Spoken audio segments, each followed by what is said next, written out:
Welcome back to Tom's Garage again. Good morning. Well, it's almost 2 o'clock, so. Today, pal, this is Scott's rear tine tiller. It's got the 6 horsepower Tecumseh Enduro. Right there. Enduro. Okay, he said it's been sitting for over a year. You know what that means? You know what that means. It's going to have a bad clogged up carburetor. Let's check the fuel in the tank. Grab a flashlight. That's completely dry. Completely dry. I hope that, you know how them Tecumseh carbs love to leak. I hope it ain't sprung a leak. Let's go ahead and put some fuel in it. That way we can make sure it ain't leaking.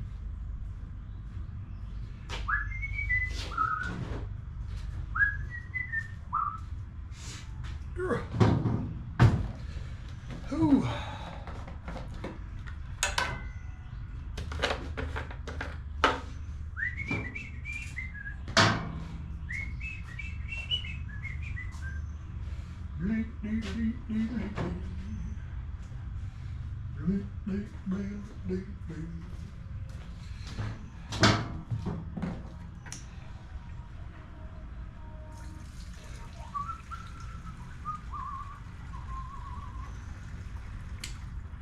All right, that'll be enough.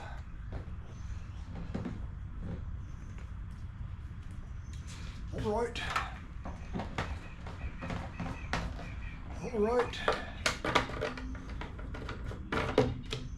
This thing looks like it's got barely any use on it. I don't know how old it is. I know it's been a long time since they made a Tecumseh engine. Been a long time. Been a long time. All right, let's get her up in there.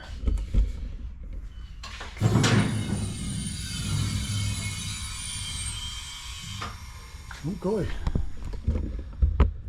Whew. First thing I'm gonna do is check the Earl. And then I'll tell you the second thing I'm gonna do. Because I got a little story I'm gonna tell you. Something that happened to me a long time ago.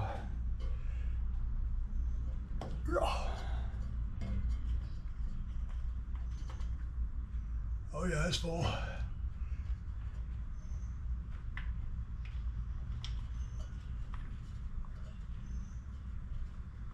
Come on, little dipstick, screw back in there. All right. Now for the second thing I'm gonna tell you about what I'm gonna do.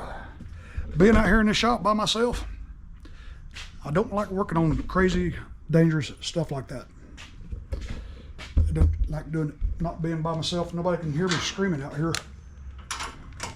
So, what I always do, and I will always continue to do, is take the belt off the engine. I want to isolate that engine because I don't want this thing to take off or something like that. You know, not only is it self-propelled, but it's got them big old mean tiller tines back here. Letting that get hot.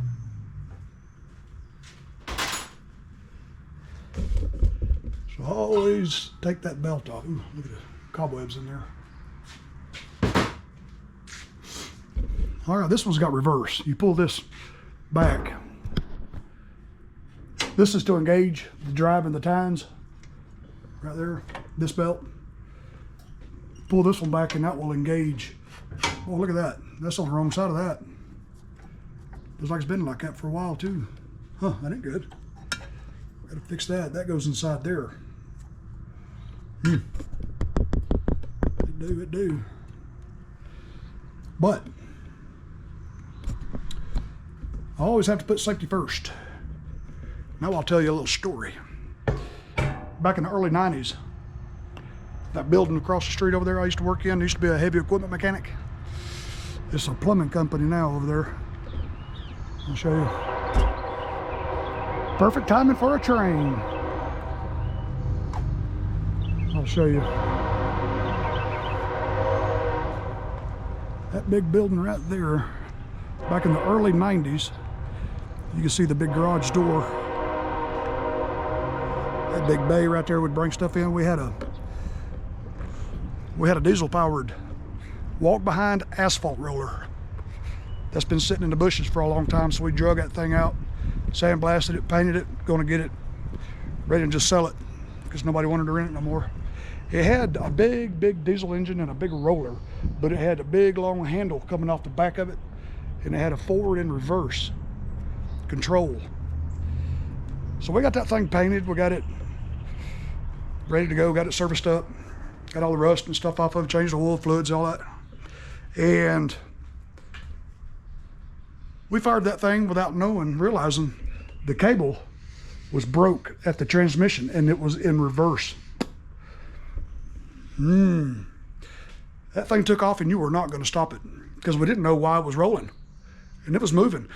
And one of my other mechanics working there, he got pinned between the roller and a box blade off of a tractor. And it was crushing his shins. And luckily, the other mechanic there saw what was going on, but it was too late for us to react. So luckily, the handle coming off the back of it, you know, he's standing behind it, getting ready to operate it. And luckily, the handle hit the building. There was a box blade behind him against the building, and that thing had backed up, and it had put just enough pressure to hurt like the dickens. But yet the building stopped it because the handle hit the building. So we finally got that thing cut off. I think my supervisor ripped his shirt off and stuffed it in the air filter because we still had the air filter off of it. That's how we got it to kill. He just rammed that t-shirt in the intake. But that's why I don't work on dangerous things, especially being by myself out here. So that's my story. That's why I always, if I do work on a tiller, you're probably a very special person to me. But the belt's coming off. And I do not work on anything but the engine. All right. The belt is off. And I'm also going to pull this reverse belt off here too, because it's on the back side of that engine pulley right there. That's why it operates backwards. So we'll take this belt off too, because homie don't play that. All right.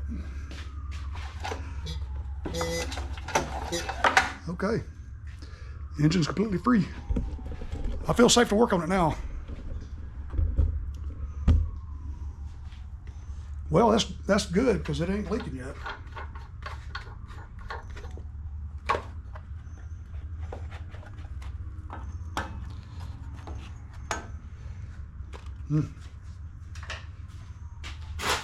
Okay.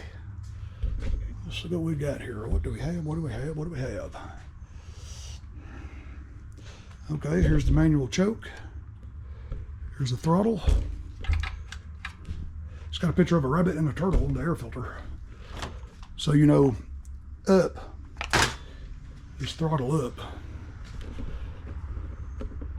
And that bowl should have had time to fill by now. I don't know the shape of the carburetor. Let's just see if it'll run. Make sure everything's still unhooked back there. Nothing's funky. Okay, let's give it a, well, I'm gonna let it down a little bit.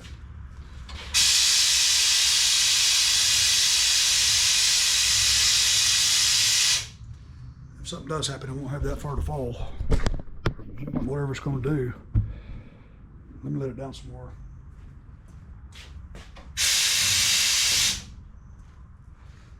All right, let's see if it'll fire up.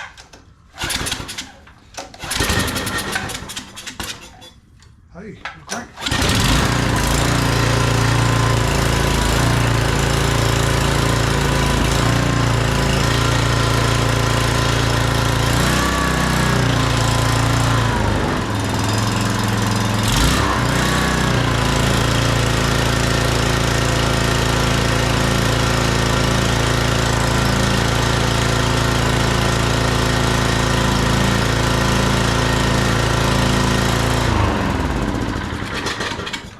don't ever turn your back on something like this. Well, so much for another carburetor cleaning video. Yay! It runs. He just didn't have gas in it. There's nothing I can do. There's nothing I can do. Whenever a customer brings something like this and he leaves it for me to get running, I'll wait till the customer gets back and I'll let him crank it up and operate it and drive it out to the vehicle. I won't even do that. I'm not familiar with them. I've never used this particular machine before, so I ain't having that thing getting away from me. That ain't gonna happen, Captain. Well, this is gonna be a short video. Let's get the belts back on it.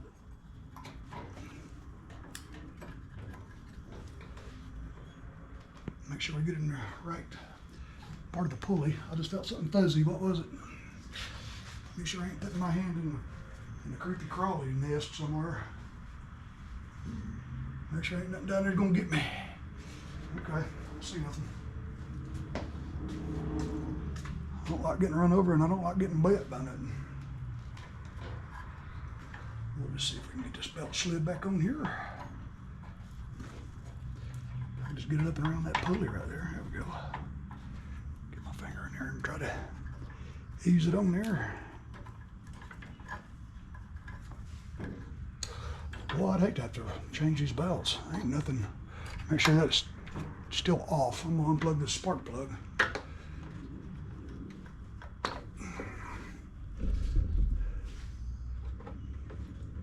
sure that's crammed in there like that.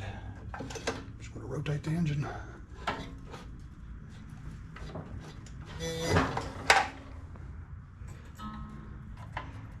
Okay, now for this belt.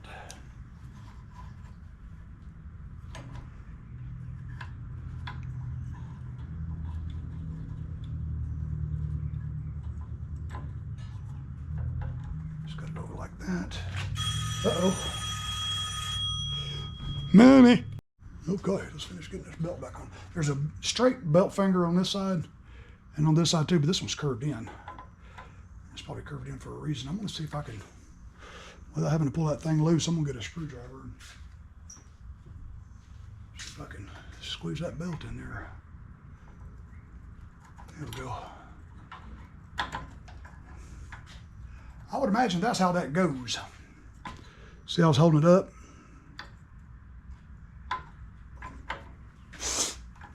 Now when you go to engage it,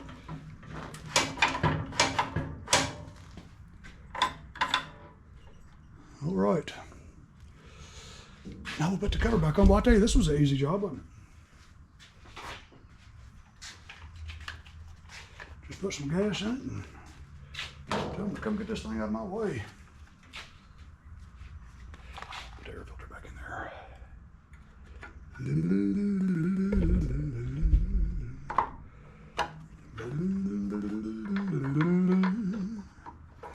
Oh, that muffler's hot. Okay, let's get this cover put back on there.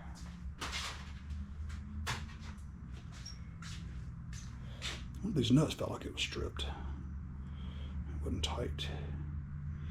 Which one was it?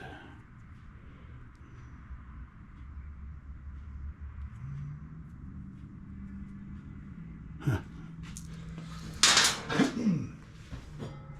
Ooh. I see he's missing a bolt in his handlebars right there. I'll have to get him another bolt and nut for that. Ow, I just smashed my finger.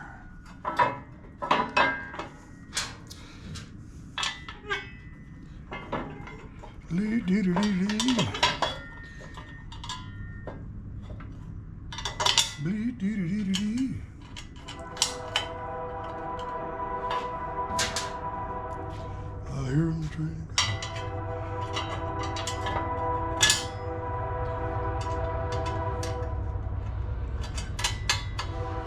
Oh, let's see, that's going to be a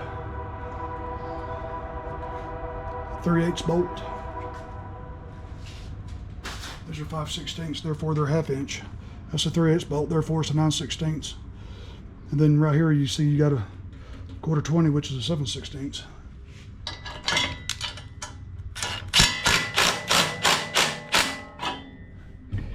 And that's your geometry lesson for the day.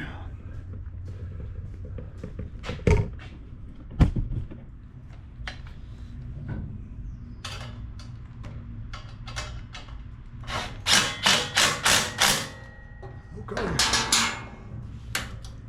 Let's find him another bolt. Let's go over here and look at our 3/8 bolt section. Let's see, I want to give him a 3/8 lock nut. 3/8 lock nut. And then a 3/8 bolt. 1 3/4, that's too long. 3/4, that'll be good. Right there, pile.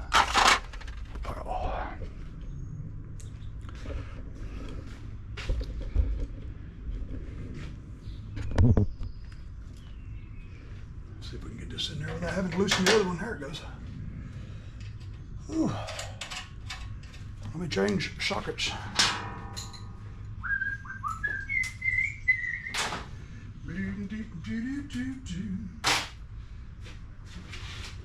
Yeah, when you work on something like that, it's just a process of elimination. Start with the simplest thing and move forward.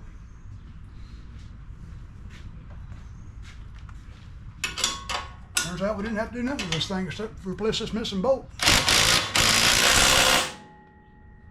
Can't really get to that one. Make sure everything looks pretty good. Okay.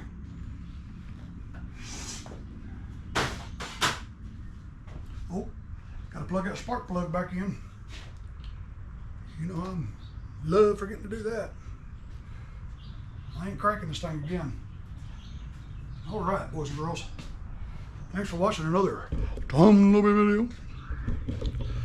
Wasn't really much to learn in this one, except safety first. Y'all be good to each other. Holler at me if you need me. Love y'all. We'll catch y'all in the next one.